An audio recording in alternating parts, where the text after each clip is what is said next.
After days of powerful testimony, former gymnastics doctor Larry Nassar was sentenced to life in prison yesterday. But as the hearing ended, the judge and a number of women who testified said it is crucial now to focus on what needs to change moving forward. We're going to focus on that tonight with a renowned gymnast, Shannon Miller. She won more Olympic medals than any other U.S. gymnast and led the team that was dubbed the Magnificent Seven to gold during the 1996 Olympics. Miller was not assaulted by Nassar, but she is a leading voice working to reform the sport. I spoke with her earlier today, and we started with her reaction to the testimony she heard during the sentencing hearing. I think I have just been in a state of shock and sadness, outrage, and to listen to the victim impact statements as a mother, as an athlete, as a woman, it is absolutely heartbreaking, and I take those voices with me each day as I continue to relentlessly focus on agenda-based change. Change has to happen. You've been talking and writing about that. Before we talk about changing the system, though, I want to ask you if you think others besides Larry Nassar should be held accountable. The U.S. Olympic Committee, Michigan State, other institutions. I think there's a lot of accountability to go around. That's for sure. I think this is something that happened by one man, but I think oftentimes it's not allowing the voices to be heard, creating an atmosphere where athletes cannot speak up, or if they do, they are not heard.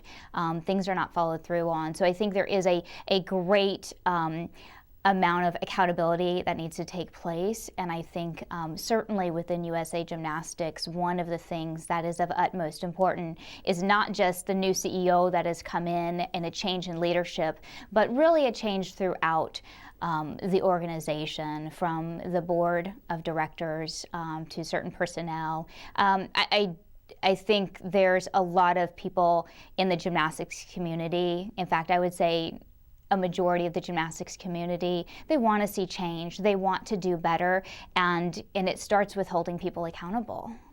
Well, last night we interviewed sports training specialist Robert Andrews from Houston, and I'm quoting here.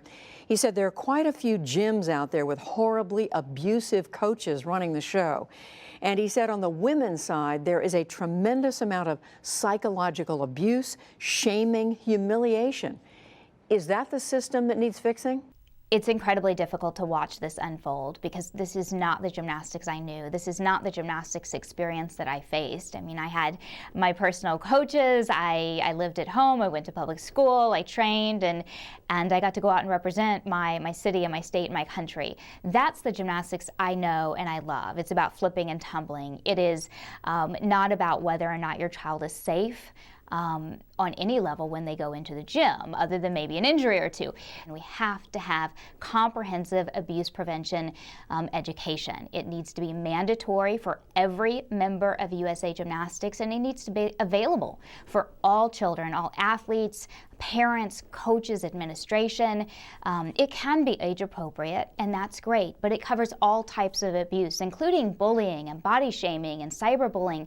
These are all issues that athletes face. And so we have to make sure that they are protected and that they are also armed with that knowledge and education so they know when they can speak up.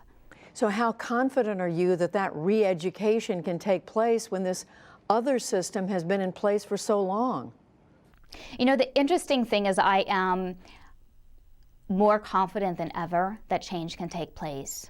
And sometimes you have to burn the field to plant anew.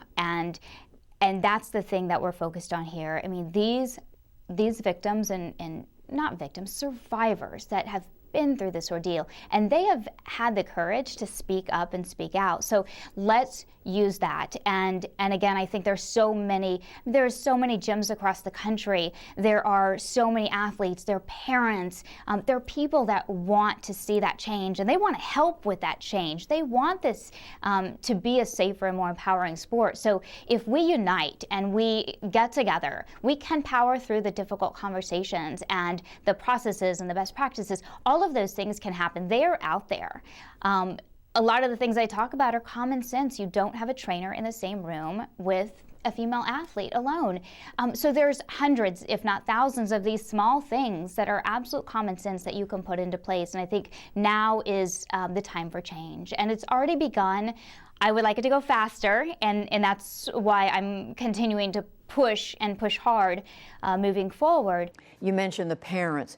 There have to be parents out there watching all this, wondering if they should let their children, especially their daughters, go into gymnastics, given what's going on. How do you give them confidence? And what is the parent's role here?